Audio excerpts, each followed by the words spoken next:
Good day and welcome to the CCL Products India Limited Q2 FY25 earnings conference call hosted by Nirmal Bang Equities Private Limited. As a reminder, all participant lines will be in the listen-only mode and there will be an opportunity for you to ask questions after the presentation concludes. Should you need assistance during the conference call, please signal an operator by pressing star then 0 on your touch-tone phone. Please note that this conference is being recorded.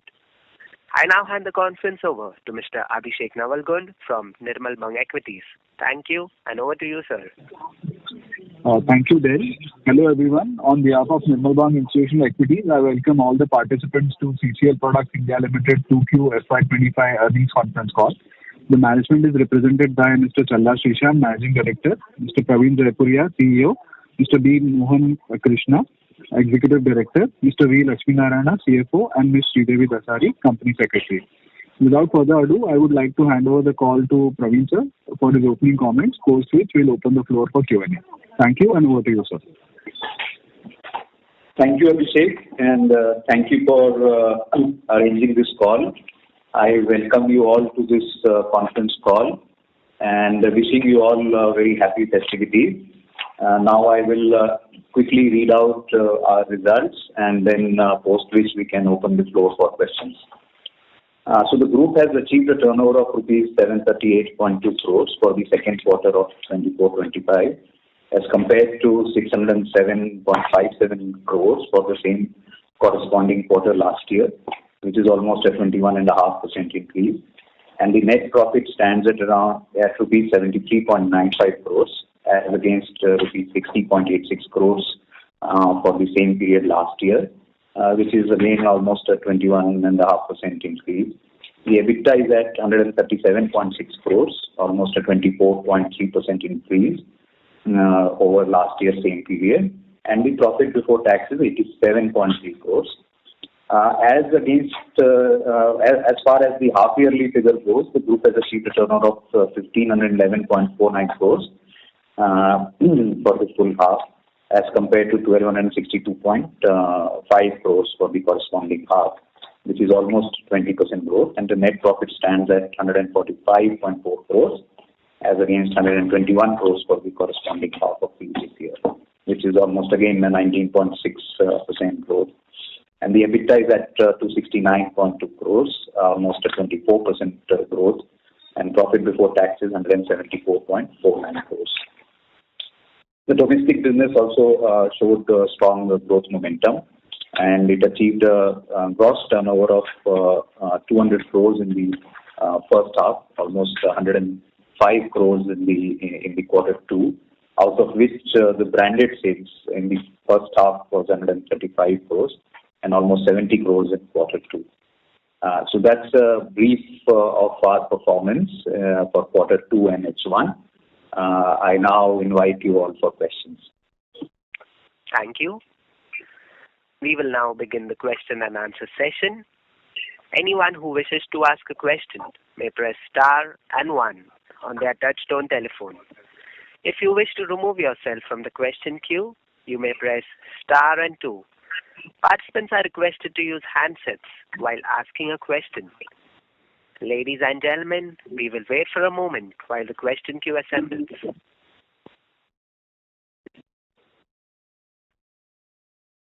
The first question is from the line of Jinesh Karia from Antique Stock Broking. Please go ahead.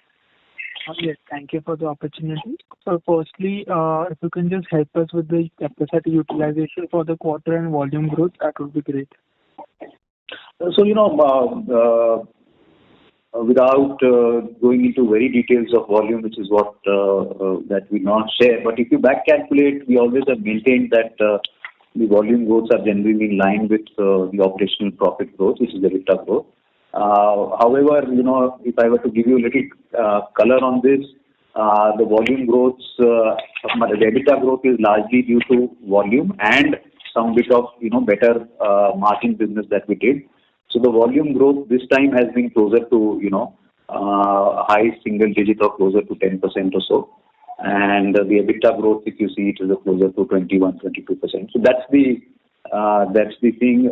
In terms of capacity utilization, it remains very similar to last quarter. We are almost the already set capacity, which was already there. We are almost utilizing 100%. The new capacity probably is at lows of, let's say, the F&B capacity in India would be closer to 10 to 12% utilization. The extended capacity that we had put in Vietnam, the line 2, which made it to 30,000, that will be closer to around the new line. The earlier line is in full capacity. The new line could be at around 40% to 50% utilization. So that's on the utilization and the volume growths and the EBITDA growths. Sure. And what is the target for the full year? Like 10% was the growth for this year in terms of volume, 16% was in the last quarter. So for full year, what is the kind of volume growth we are expecting? So considering we have told you that last couple of quarters or last 3-4 quarters, considering that there is so much of volatility in green coffee prices, the contracts have been very, very short term. So we are maintaining that guidance of 10 to 20%. We don't want to change that at this point of time, and that's how the trajectory looks like for the balance of the year. Sure. So next is on the capex. So Vietnam FDC line. When do we expect it to commercialize, and any future capex plans for India or on the FDC side in FY26? So no capex plan. We are already good on capacity for the next 3-4 years. It's only after that we will figure out whether we need more capacity expansion. So no new capexes. The Vietnam FD, we are right now in the trial phases. As you know, whenever we put up a line, a lot of trials, certification, blend matching, all that work happens. So hopefully we are looking to kind of do all of that, complete all of that by this quarter, and subsequently we can look forward to commercialize and start selling from that unit. Sure. So just one bookkeeping question. So the India line had commercialized in FY24 fourth quarter, right? Right. And it was around 400 crores of capex. Right. So why is the capital work in progress as on second half at around 730 crores? If the Vietnam capex, pending capex is only $50 million, then why is the capital work in progress so high as on second half? No, it is the total. It is around 400 to 300 and 400 crores is in India, and almost around 375 crores in Vietnam. It is total around 775 crores. So against which some of the equipment, back-end equipment, which are not essential to us, and also some of the admin block and all those expenditure is still going on, which are not really relevant to the operations. Production operations is still going on. That is the reason why you could see that around 750 crores is the CWIP that we are seeing it. So 400 crores pertains to India, but India we have already commercialized, so it should have got capitalized by now. If you could just reiterate, I didn't get why is the 400 crores still in CWIP if the plant is commercialized? No, because if you see that when it is in trial operations, we can't capitalize. Once we are done with that, trial operations are done, and when we move on to about to declare the commercial operations date, that is the time that we go for capitalization. Okay, so by end of FY25, can we expect, by end of FY26, can we expect a 2,600 crores of gross block? Is that understanding correct? Yes, you are right. It will be there. 800 crores gross block is going to be increased at the consolidated level. Sure, perfect. I'll just push in one last question. If you can just share your outlook on coffee prices, how is it moving? How do we expect it to go in the next 6 months? And that would be the last question from my end. Thank you. So, coffee prices, again, as we have been telling for last couple of quarters, it's become very difficult to predict because most of the predictions per se have been not holding true. But our sense is that, you would have seen last couple of months there has been some softening across, and the Vietnam crop is slated to arrive in December. So only after that arrives, we'll get a little sense that what are the table levels that it will settle at. So we'll be able to give a better picture. But looks like that, it may not increase much from here. Probably it will either stay at this level or soften up a little bit and stay there for some time till we start getting both, good crops from Brazil and Vietnam, where it could then again soften up. But right now, it looks like it will hold up at these levels for some time. So that's helpful. Do you expect when it softens, it goes back to 2,000, 2,500 levels, or when by softening you mean 3,000, $3,500 levels? No, so now, right now, none of them. So right now, when I'm talking about softening, we're saying that from 4,500 or 4,400, maybe at around 4,000 levels, it could, or 3,800 levels, it could soften up. 2,000 levels, I don't see it, settling at that price anytime in near future or mid future. It's only, maybe in long term, if there is some oversupplies and all that, it may come down. Unlikely that it goes down to that levels. Perfect. Thank you so much, sir, and all the best for the future. Thank you. Thank you. The next question is from the line of Akul Brokawala from Avendus Investment Managers. Please go ahead. Yeah, hi. Thanks for the opportunity. Just wanted your thoughts around, the volume growth that you are kind of witnessing. First of all, is it, driven by spot orders, or are you actually seeing some sort of build-up in the order book, over and about 3-4 months? Is that the case that's happening?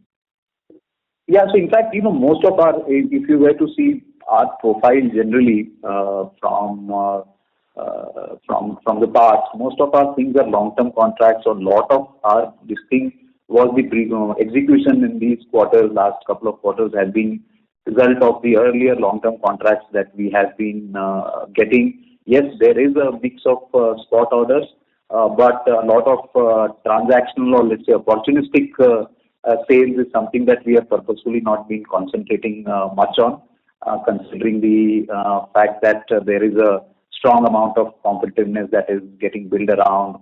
There are a lot of Brazilian players who are offering coffee because the Brazilian crop was good. They have had the advantage when it comes to these opportunistic buys and the bottom of the pyramid sales. So that's something that we have purposefully not concentrated and not got into that price war or so, and that's the reason the volume growths are a little lesser than what it used to be 4-5 quarters ago. But at the same time, because we are concentrating on better margin business and more brand owners and more small packs, more margin profiles seem to have improved, and that is the reason why we've got such good EBITDA results. So that's the situation right now. After December, when the prices settle down a bit, there are a little bit of forward indication that how the prices settle down, and then that's the time we probably will be getting a lot of long-term contracts. That is our expectation as of now. We'll be able to give you more firm confirmations maybe in the next quarter that how did prices pan out and how did we pan out in terms of our ability to get more long-term contracts. But yeah, as of now, the market does remain volatile. There are ups and downs, which is making people also wait and watch more. But come to think of it, we have been able to kind of be pretty good on both top line and bottom line, considering that in most of the calls you would have heard us saying that a large chunk of our business is with our established client, long-term partners. Although they may be giving us short-term contracts, but these are people who have been with us for a long time. So that story continues, and that narrative continues. Understood.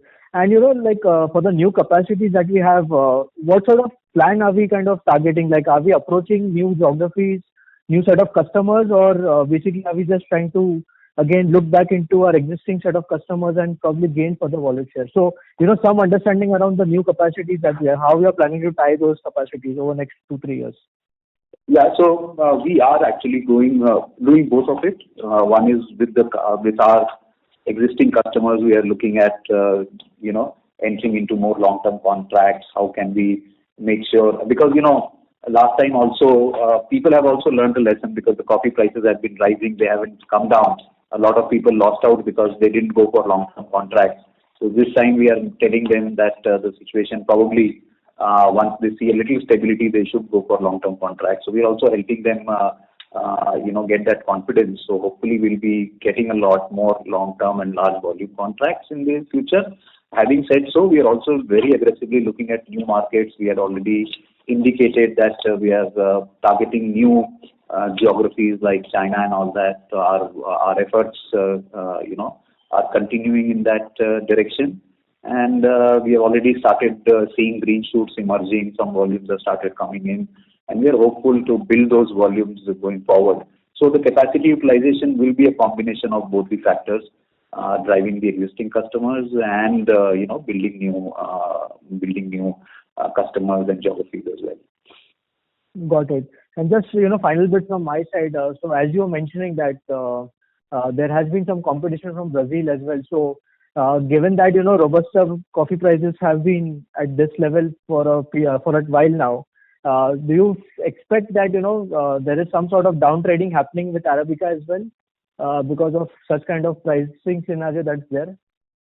There could be, there are, because what happens is that, let's not use this word down trading because generally Arabica was up trading all the time. Right. But, considering that the prices of both of them have kind of shot up, and generally, for short periods of time, you could see a little bit of an up and down in relation to each other. But what happens is that over a period of time, both of them, or the table increases for both of them, because there is a certain amount of replaceability that does come in. So while there could be a lag, the table for both of them moves in a similar direction. So there may not be a down trading, but yeah, the thing is that sometimes geographically, when you see, 2 years ago when Vietnam was very competitive against Brazil, there were shifts towards that kind of a crop, and vice versa could have happened and has happened to an extent when now Brazilian crop is much more competitive. So these cyclical things do keep on happening. We are, as a business, geared up for all of that, considering, and we have told you this before as well. We also have ability to buy from any geography that we can. Just that there is a little bit of a lag in logistics that could be there.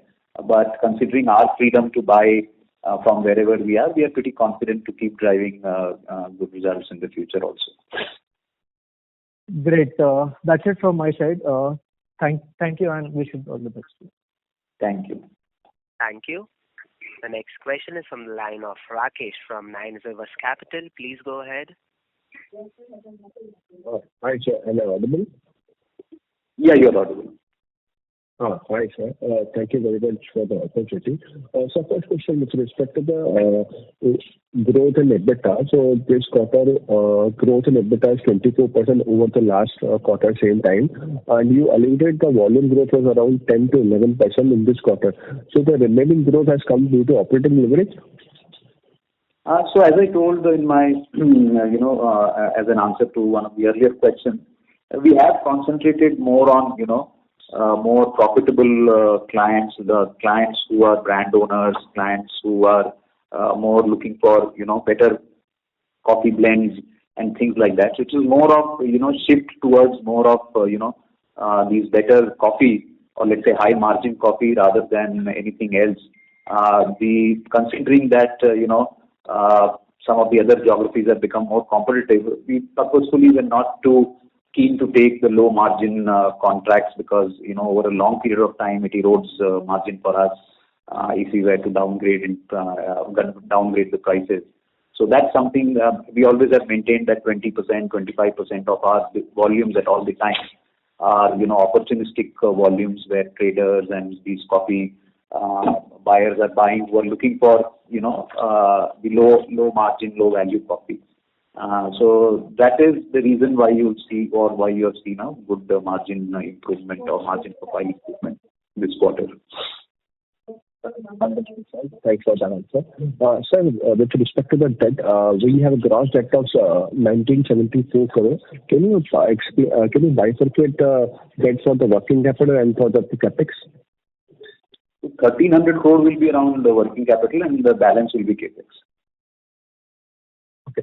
Okay. And sir, last question from my side. With respect to the global coffee prices, there are a couple of publications have come up with the articles or the thesis on the coffee prices.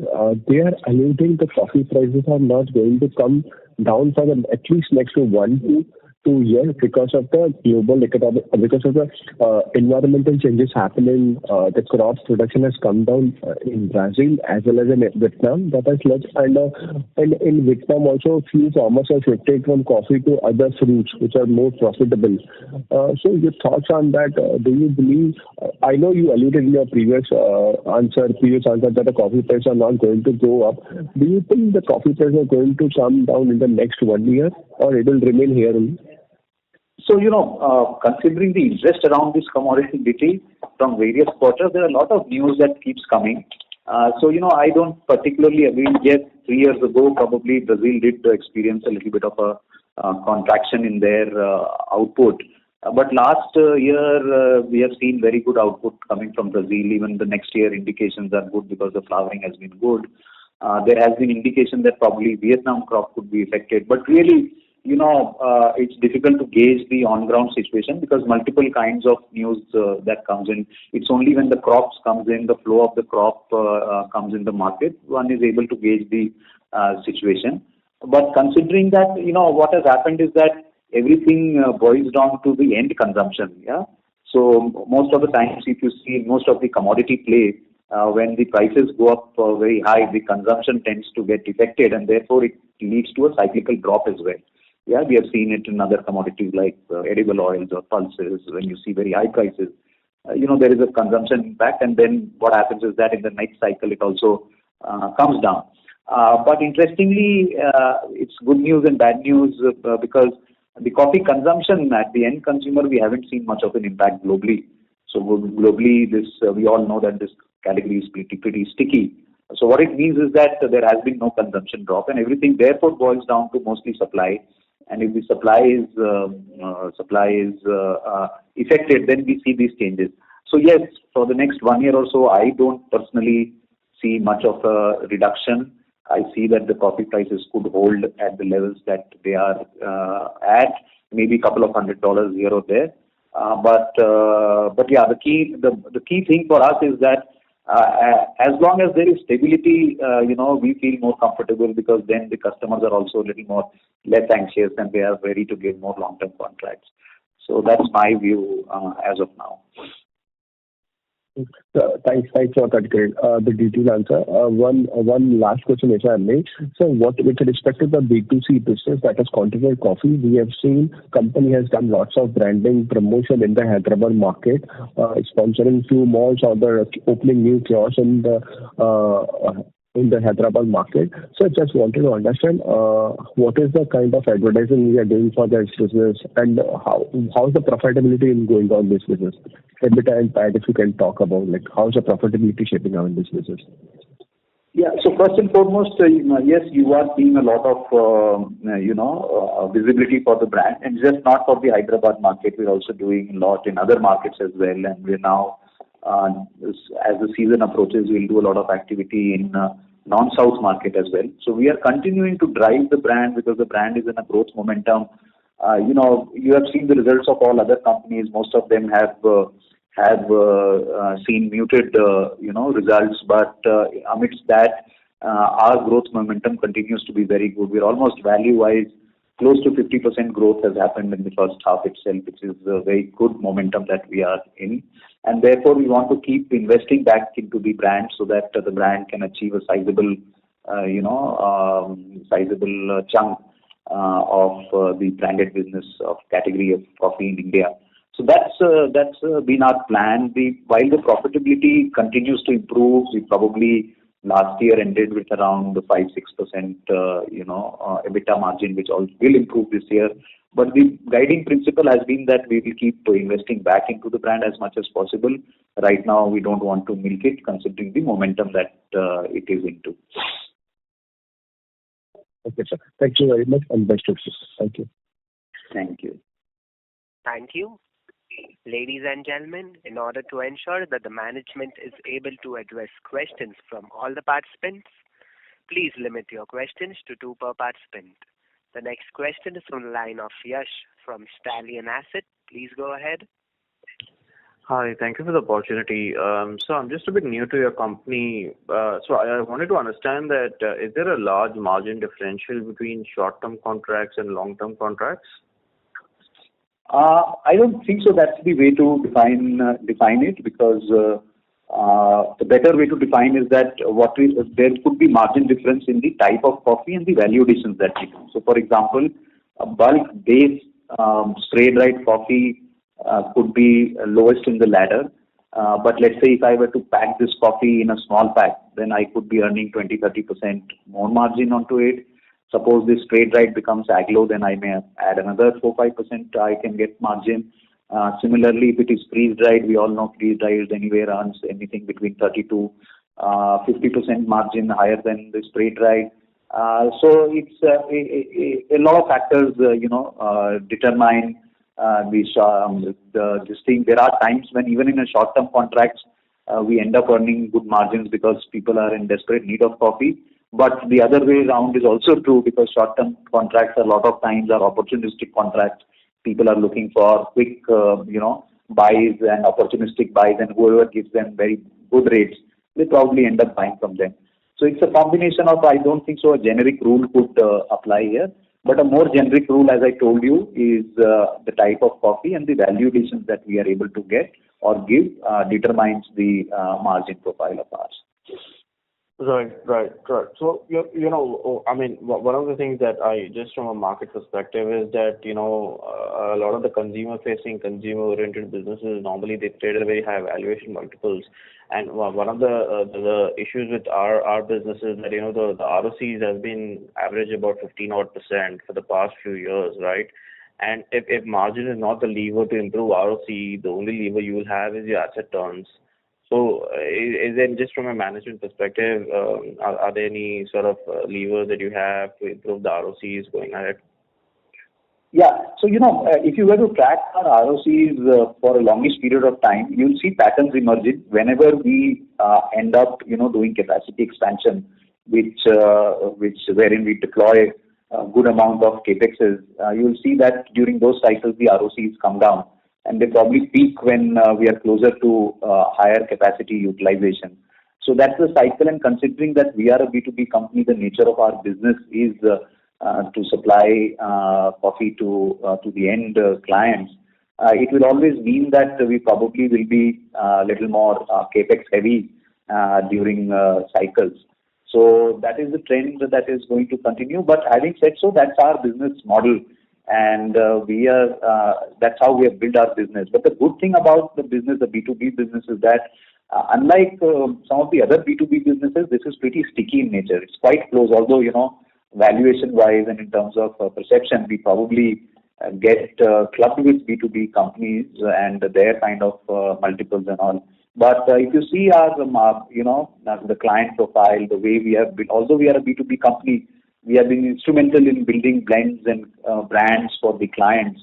And therefore, what it means is that it's just not supplying coffee, but we are long-term partners to them. We have people who have been sticking with us for last 30 years or so. So there is a relatively high sense of stickiness that is there in spite of us into B2B.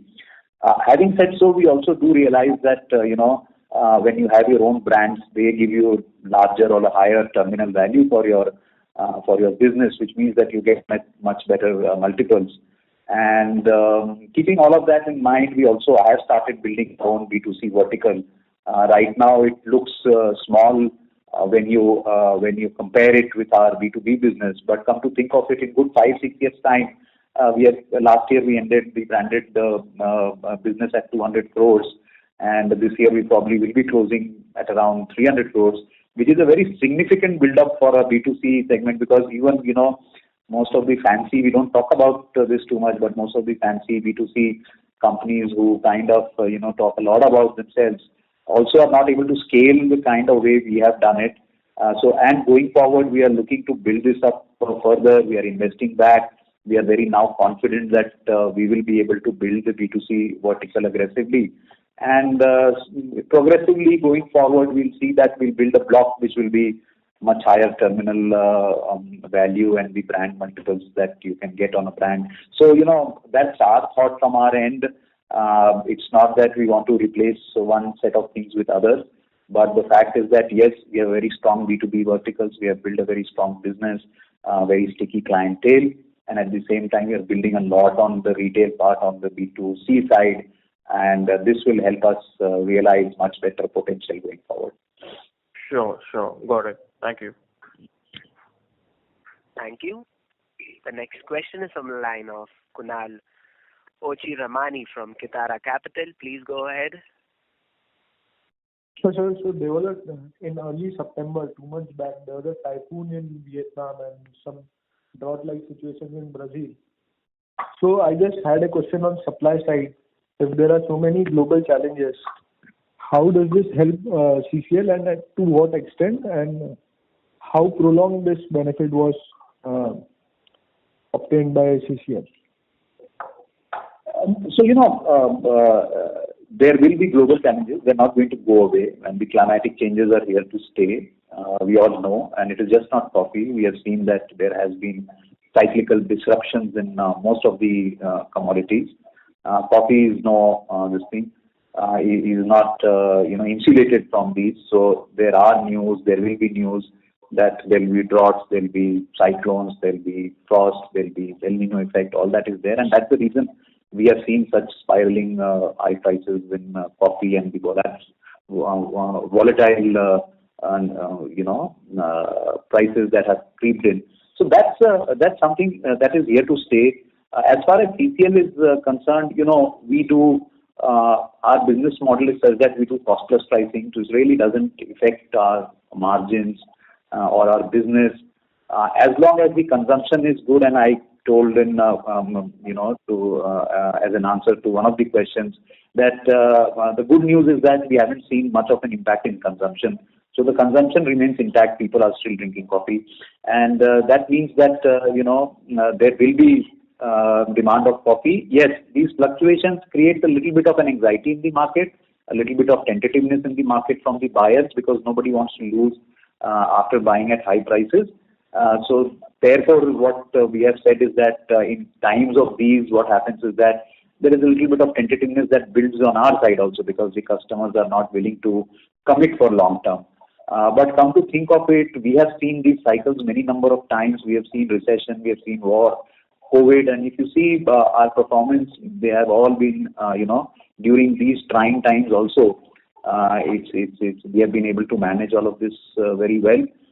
The day we see some impact in consumption pattern, that's the time when we will be a little worried. But as of now, we're not too worried on that front in terms of fluctuating prices. My question was, do we benefit? So I guess we don't benefit. We don't benefit because we do cost plus pricing. So we don't benefit of any, because we don't do speculative buying. So we don't do benefit. The day we take an order, we buy the coffee. So whether it is at a high price or a low price, we really don't benefit out of this. So does it benefit in terms of volume, if not the price? Volume is the result of a little more stability in the coffee prices. So volumes will come as long as there is stability in the market. The volumes will come. Yes, we sometimes benefit because we are situated in India and in Vietnam. Let's say if the Indian Vietnamese coffee price or the Indonesian coffee prices are much more competitive than let's say a Brazilian coffee, then what would happen is that we would end up benefiting. Last 2 years ago, when the cost situation had come in Brazil and the Brazil coffee prices are higher, then we did benefit at that point of time. And that's the reason that point of time we were very close to 20% volume growth, and we continued that for many, many quarters. So yes, in that sense we benefit, but largely, at an overall level, at a long-term perspective, we really don't benefit or not benefit because of these fluctuating prices. Understood. Thank you so much. Thank you. The next question is from the line of Lokesh Manik from Vallum Capital. Please go ahead. Yeah, hi. Good afternoon. Very happy to answer. First question was on... Sorry to interrupt, Mr. Lokesh. Yeah. Could you come a bit close to your handset? Yeah, is it better now? Yes, sir. Yeah. My first question was on the interest expense. By when do we expect it to taper off? It's been on an increasing trend for a while now. So any strategy on that front, either in terms of new product introduction to pass on the cost to the customer? Just some light on that. No, as you know that part of interest related to the project is already in capital work in progress, and it is going to be get capitalized, number one. Number two is that when the new two facilities are going to be onboarded maybe in the fourth quarter, that's where actually the interest element is also going to be reduced further, because volume of the business is going to be increased further, and you will not see the impact of interest element when the higher the volume of the operations. Understood. My second question was on the blends. As per my last understanding, it was at around 250. We had a portfolio of 250 blends. So has that increased over the years, in the last few years? So, actually not 250. If you were to look at our library, we are probably close to 1,000 blends, yeah. But this is all because every time a new customer would come to us, we would end up developing a new blend for him, because everybody wants a new blend or a new type of coffee to be launched. Nobody wants to do a 100% Me Too product. So that's the reason, and sometimes we also, we keep doing our R&D depending on the on where the coffee prices are more competitive or which is more advantageous to us. We also end up doing a lot of R&D to make sure that a same output could be delivered with different types of coffee as input. Yeah. So that makes, and therefore we end up in a situation where we probably having so many blends. So every time a new customer comes, it's an ongoing process. We keep doing this all the time for both the reasons. So it's an ongoing process, and we keep developing new blends all the time. Okay. So last is not a question, just an update. If you can throw some light on the smaller pilot projects, like the F&B side, or the 2-in-1 in Europe, or the cold brew in US. So, or any other project that I'm missing out on. Where are we at? What stage are we, and how are we scaling? These 3-4 areas, if you can throw some light on, it'll be great. Okay. So let me start with the UK acquisitions. First of all, it's been, we just completed most of our transition 3-4 months ago, wherein we took over from the previous company, Lockberg. Mm-hmm. So, acquisitions do take a lot of time and energy in terms of various kinds of transition, whether it is compliance or statutory or ownership, and therefore thereafter listing in the various modern retail and all that. So all that we have completed, and the good news is that we have started slowly relisting many of the chains in UK where we had lost out in the last few years. So that's a process that is going on. We are now looking to drive more and more sales there. We have started doing some ATL activities there. Last month we did some outdoor visibility for call in UK. So the brand building also has started there. So that looks well and on track on what we had planned to do with Percol.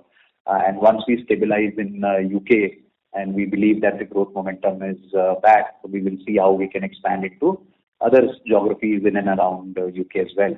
So that's a little update on Percol. As far as cold brew and all that is concerned, we continue to do good business there. The volumes are increasing there, so that is there. We're also developing other blends for other people.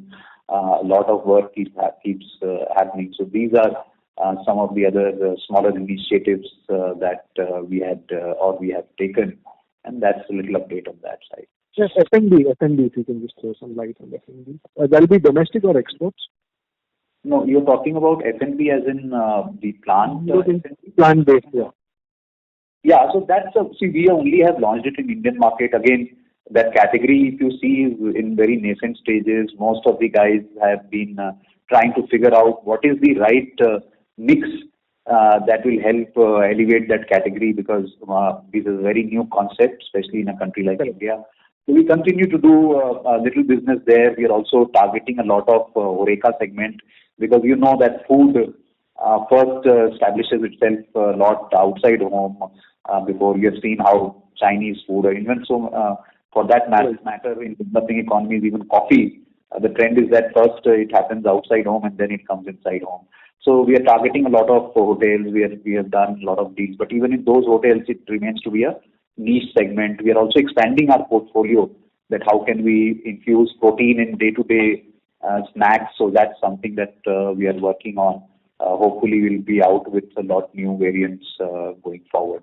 So that's the update on F&B. Once we have got some volumes going for us, then we will see if we want to enter into some of the other markets abroad. But right now, our focus will be India only. Great. That's it from my side. Thank you so much, Praveen and team. Thank you. Thank you.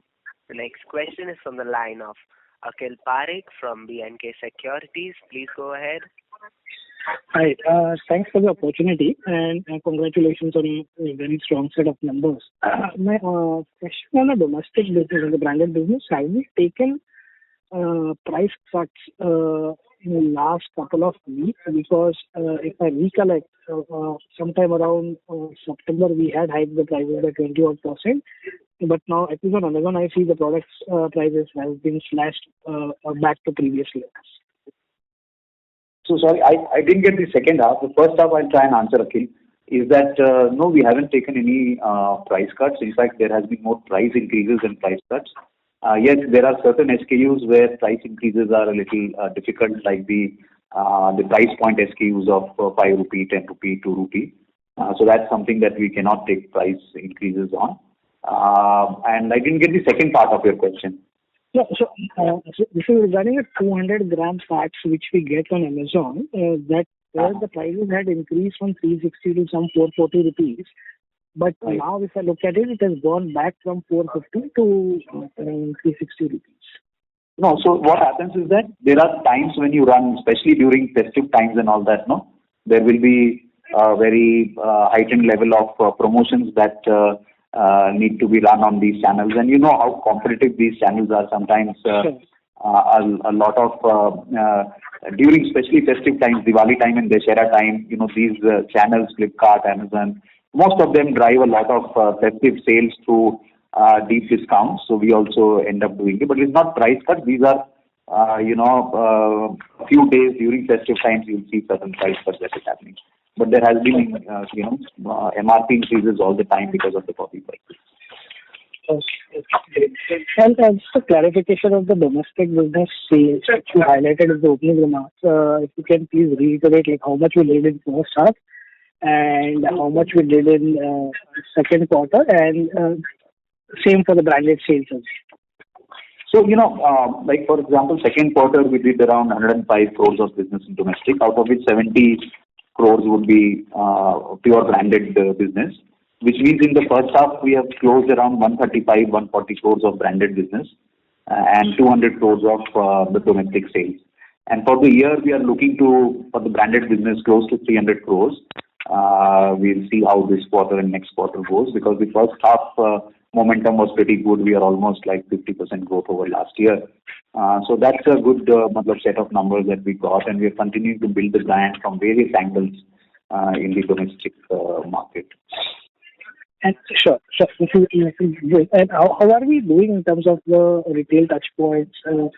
If I recollect, we have reached around 1.5 lakh touch points. What is the target for say next month?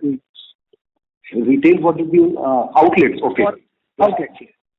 Yeah. So we are right now directly by this end of this year, we probably will be. This is only general trade. We will be directly servicing around 1,30,000 or so number of outlets. You add another 5,000-6,000 of modern trade, and then of course there are these other things like we target, like the tea shops and all that, which we take it as a separate segment. So that will be another 3,000-4,000 touch points. And then of course there are other platforms like the quick commerce and the modern e-commerce and all that. So yes, that's the number in terms of our distribution. We are looking forward to drive deeper distribution in South, because now in the cities we are doing pretty well. Now we need to drive into other tier 2 and tier 3 towns. So that's the task and challenge that we have taken. And in the non-south, we are now continuing to drive a lot of our distribution in the main cities. But we are keeping it restricted because that's something that we will not be able to do a very widespread distribution. There, the depth of distribution will matter for us because again, those towns, coffee consumption is also concentrated, and a lot of consumption is now happening through quick commerce and e-commerce. So that's something that we'll keep focusing on. Okay. Great. That's all from my side, and best wishes for coming. Thank you. Thank you. Thank you. The next question is from the line of Akansha Gupta from Solidarity Investment Managers. Please go ahead. Hi, am I audible? Yeah, you are. Yeah, so in the last couple of con calls, we have always maintained that our EBITDA growth will be largely driven by the volume growth, and there won't be much margin improvement on that front. Right. So how do I look at the EBITDA growth of this quarter of 25% odd? Because this contains some volume growth and some margin expansion as well. So Right. yeah, so is it because of high value contracts in this particular quarter, and you expect it to normalize over the year, or is it that we are seeing some growth in the EBITDA per kg as well structurally? Right. So yeah, could you just throw some color on that? That how should we look at the EBITDA per kg and the margin expansion over here? Okay. So Akansha, what we do is when we give guidance, generally these are long-term guidances. There will be certain fluctuations in quarters, each quarter.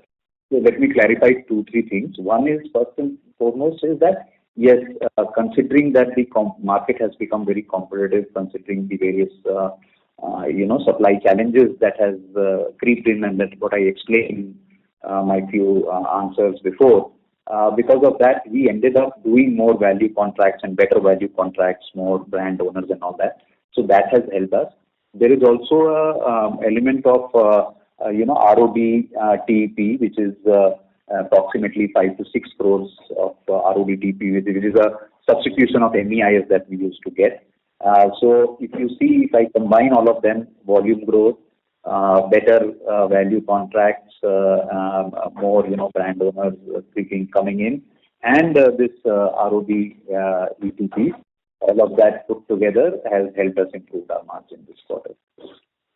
And do you think over the year it will normalize to the 110 EBITDA per kg levels, or would this be a good base going forward as well?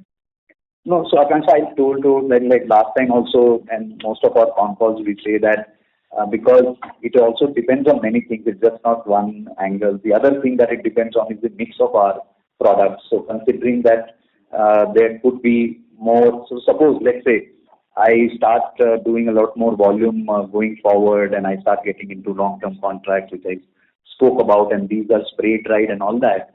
Then what will happen is that my margins will slightly come down. So it may not be at the levels that it is today. And that's the reason we had always on a long-term guided that probably for 2 years, when we spoke last time, that for next 1.5, 2 years, we are looking at a similar margin profile. I don't want to kind of, preempt and say that it will be better, although we are trying all the time to better our margins every day, because not only through, better contracts, more high-value products, more small bags, premiumization of coffee, building some efficiencies in our operations. So all that work is always happening.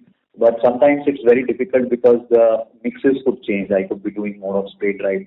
That could at an overall level bring down my, EBITDA per kilo. And that's the reason we have given this guidance that it will be more or less stable for the next 1 to 2 years. And thereafter, probably when we are utilizing our current, expanded capacity to almost 50-60% levels, that's the time when we start building more efficiencies and getting into more high value contracts, because these will stabilize, and then I will get better margins. Okay, understood. Just wanted to confirm that. Thank you. Yeah. Thank you. The next question is from the line of Ashish Ubganlawar from InvestQ PMS. Please go ahead. Yes, thank you so much. So most of the questions and answers have already been given. So, sir, on the raw material scenario, what basically I understand is that the crop has not been good in Brazil, Vietnam this year also, and prices probably. Would you say that those have peaked now? I mean, or is there any other disruption that is there, or maybe some other event that one needs to track around there? So my sense is that it has peaked. It has softened a little bit in the last month or so, and it should stay at these levels. Is my personal sense. Yeah, we will keep getting these news that things are not good. There's climate issues and all that. But largely, I have a feeling that they should stay at this level. And I'm looking forward to certain stability after, may not be price reduction, but at least stability creeping in after December. Okay. And but that doesn't maybe solve the issues on the working capital that we have with the elevated coffee prices. Maybe helps the P&L as such in terms of profit growth somewhere. So is there any other lever? Because I think in the initial part of the call you said that some value addition has helped in terms of per kg realization of the EBITDA for us. Are there any other mitigation measures to elevate the profitability so that the ROCs actually improve? Because working capital, it all depends on coffee prices actually. Yeah. So we are actually working on a lot of fronts, just not higher value contracts as I told, but also other things like can I do more small packs? Can I do more? Can I build more efficiencies in operations and things like that? But considering that the coffee prices are going to remain at this level, there is not much change that I'm foreseeing in the near future as far as working capital is concerned. But the good part is that, and which is what we have always maintained, that all our working capital is for contracted business. These are not for inventory building. So I only buy coffee if I have contracted a business or finalized a business. So that is why we're not overly worried. Yes, the things will look much, much better if the coffee prices were to soften. Okay. And what the maybe percentage of softening you would have seen in terms of price drop lately? Is it material or is it small? We don't see much of a drop. See, actually what happens if you see long-term cycles of supply chain of coffee, the two big segments, which is the South American and the Southeast Asian segments, both of them, in years when they get good crops, then we see that there will be a softening of prices. But as long as one of them keep reporting, climate vagaries and therefore short supplies, the prices tend to be on a higher side.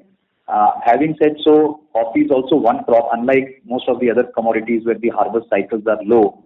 Most of the agri commodities you will see 6 months to 9 months of agri cycle. Coffee has 3 to 4 years, because once you sow a coffee plant, it starts flowering after 3 to 4 years. So it seems that, and we have seen 2 years of price hikes. We have got certain reports that there has been acreage increase and all that in certain parts of Brazil and Vietnam. And therefore what happens is that post 3 years again you will start seeing some more supplies, and therefore things will start softening up. And that's the reason I really don't want to comment on any short-term or mid-term prices. I don't see it softening very, very much. Yes, couple of $100 here or there could be the variation.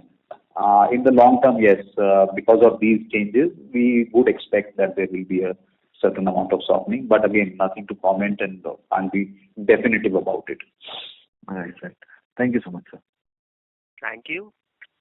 The next question is from the line of Deepak from Sundaram Mutual Fund. Please go ahead. Yeah, thank you. So my first question is regarding the capacity. So you earlier pointed out that the Indian capacity is going through some trial runs. I just wanted to understand the 16,000 ton capacity and the new freeze-dried capacity of Vietnam. In which quarter do we plan to kind of commercialize it? And once we commercialize it, how much time does it take for us to achieve peak utilization level? So, Vietnam freeze-dried will be next quarter only.